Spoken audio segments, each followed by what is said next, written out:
में मैंने एक घर बनाया था कुटिया टाइप का, अपने खुद से बनाया था। उसका नाम दिया था लॉकडाउन हाउस। और मैं वहीं जाकर रोज 5-6 घंटा 6 घंटा 7 घंटा 8 घंटा रोज मैं पढ़ता था, लॉकडाउन में भी पढ़ा। लेकिन जब मुझे लगा कि मैं घर से मैं नहीं हो पा रहा हूँ, इंटरनेट नहीं चलता था, वहाँ नेटवर्क नहीं आता था, एयरटेल और जियो दोनों में से किसी का, तो मुझे लगा कि अब मुझे देवघर जाना चाहिए। मेरा बांका जिला से हूँ, देवघर थोड़ा हम लोग का कटबिया से नजदीक पड़ता है। तो देवघर में रह के जब मैं गया तो मैंने बोला कि घर में कुछ भी नहीं था, ऐसा था कि कुछ समय खाने को भी लाले पड़ गए थे लॉकडाउन के दौरान, बहुत खराब स्थिति हो गई थी।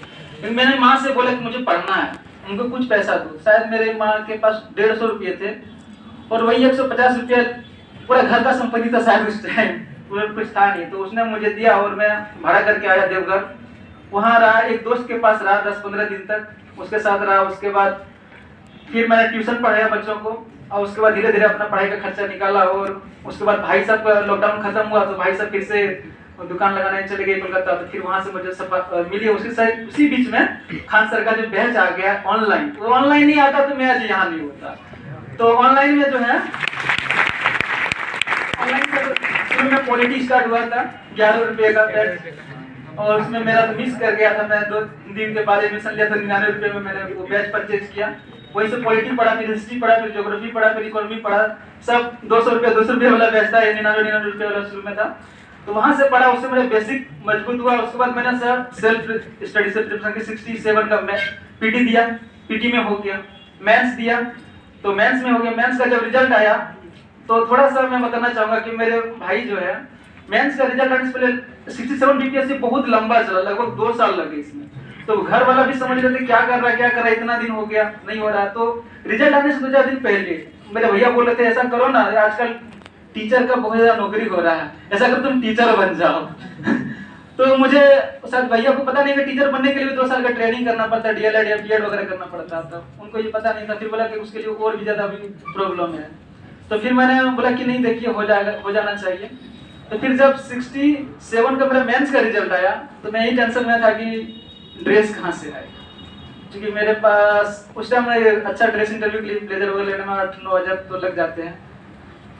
तो फिर वो दोस्तों से कुछ उधार लिया, फिर भैया ने कहीं से कर्जा लिया और फिर मुझे ड्रेस दिलाया, फिर इंटरव्यू दिया और फाइनली मेरा सिलेक्शन 67 में हो गया।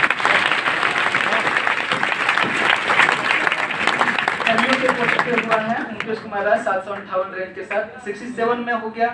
फाइनल सिलेक्शन 68 का मैंने पीटी दिया, पीटी हुआ, मेंस दिया, मेंस हुआ, तो इंटरव्यू 10 जनवरी को है। 69 का भी पीटी हो गया, उसका भी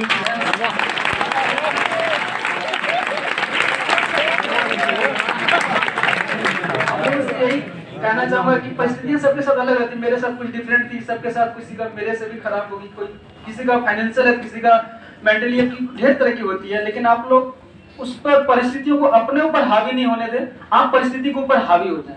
जैसे कि मेरा सपना था कि मुझे कुछ करना, मैंने कभी घर में ये नहीं बोला कि पैसे है तो करूंगा या पैसे दो तो करूंगा, लेकिन नहीं, कुछ भी नहीं था, फिर भी मुझे कुछ करना था।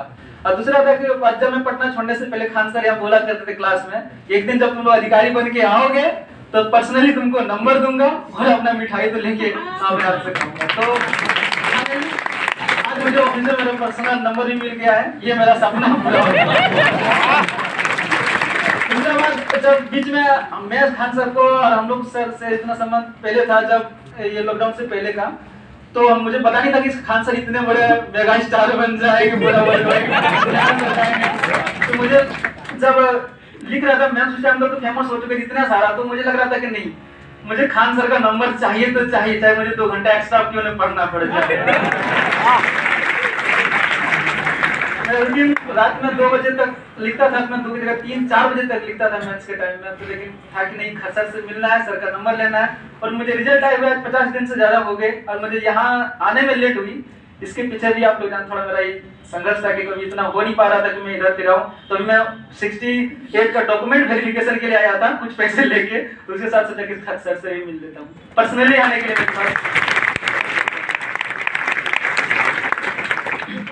तो यही था सर। देखिए, इतना पैसों के लिए संघर्ष शायद ही क्यों किया होगा। रिजल्ट आने के बाद बताने के लिए भी, आने के लिए भी पैसा देते, वो भी 68 का क्या है ना, डॉक्यूमेंट वेरिफिकेशन चल रहा है तो मजबूरी है, आपको आना ही पड़ेगा यहाँ से। तब उसके लिए कोई बात नहीं, सबके लिए संघर्ष होता है। अब तो दुनिया देखेगी ना, हाँ, कल तक कांच थे इसलिए चुपते थे, आज आईना बने हैं, पूरी दुनिया देखेगी।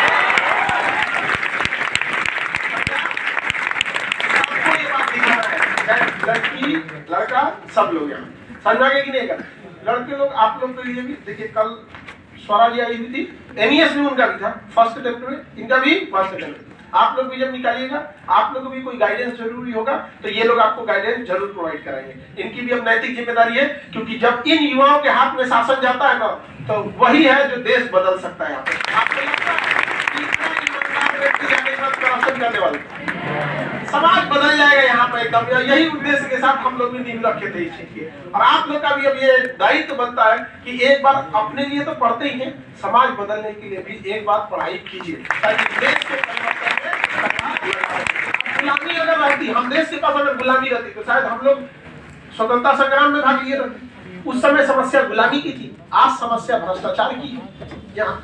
तो ये चीजें आप लोग जैसे युवाओं के हाथ में जाएगा तो जरूर बदलेगा। और ऑनलाइन वाले बच्चे लोग देखिए कैसे साइंस यहाँ पढ़ लिए, और इसी सीढ़ी से आवाज जाती थी, इधर ही बैठ के यहाँ पे साइंस पढ़ लिए।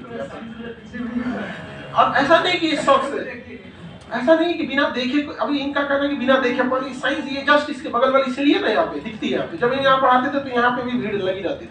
ऐसा नहीं शौक, वैसे नहीं थे। और वहाँ जो बाहर बैठा रहता था उससे स्टाफ